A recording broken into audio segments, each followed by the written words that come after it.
Bonjour à tous, la séance est ouverte.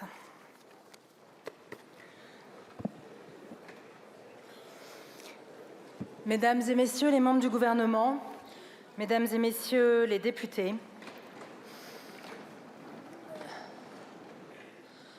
dans cet hémicycle où retentit sa voix, en une séance inoubliable de septembre 1981, c'est avec une profonde tristesse et une indicible émotion que je veux évoquer devant vous la mémoire du grand républicain qui vient de nous quitter.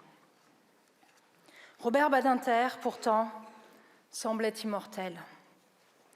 Depuis plus d'un demi-siècle, nous l'avons vu agir inlassablement. L'avocat pénaliste, le conseiller très écouté de François Mitterrand, le garde des Sceaux portant l'art oratoire à son degré suprême, mais aussi le président du Conseil constitutionnel, le sénateur et le président d'honneur du mouvement pour l'abolition universelle de la peine de mort. Sa force de conviction, son engagement, son sens aigu de la justice et du droit, vous les connaissez. Avec finesse, avec élégance, il les incarnait à la manière d'un sage, fidèle aux principes, indifférent aux outrages.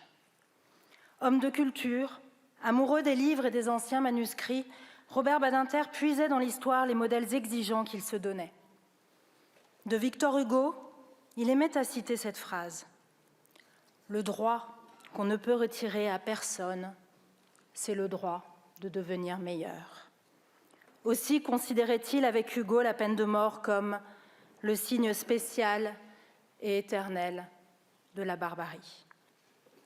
Lui qui ne voulait plus d'une justice qui tue, s'illustra aussi par d'autres avancées, comme la fin des juridictions d'exception, l'abrogation de la loi de 1942 qui discriminait l'homosexualité, le régime indemnitaire des victimes d'accidents de la route ou encore l'ouverture de recours individuels devant la Cour européenne des droits de l'homme.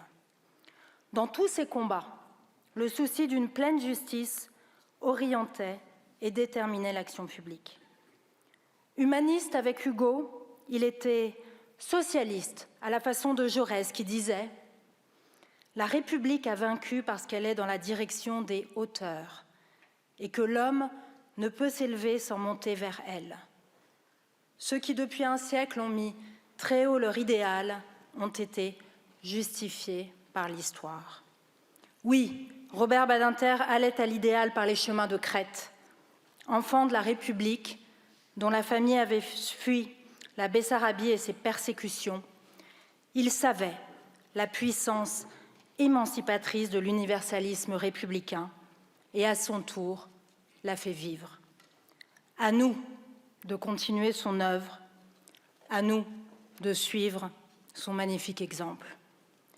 Hugo, Jaurès l'attendent aujourd'hui au temple des grands hommes, ce panthéon où, je le souhaite, Robert Badinter les rejoindra un jour.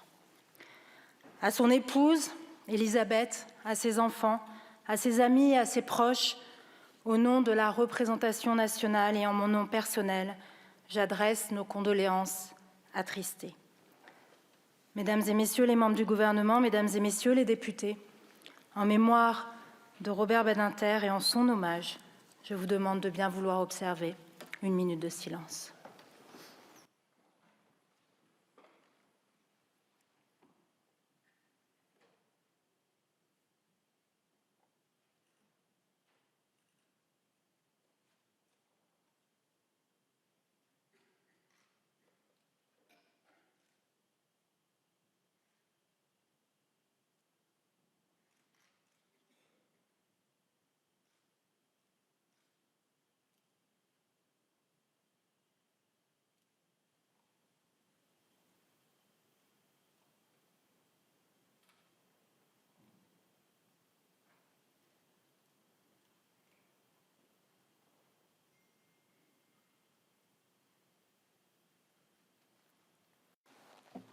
Je vous remercie.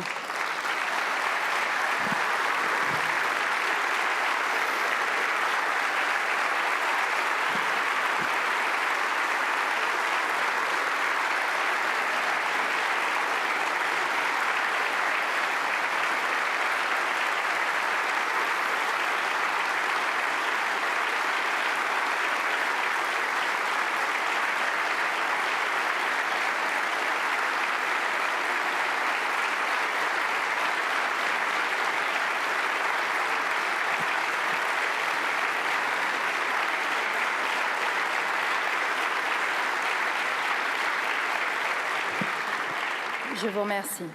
L'ordre du jour appelle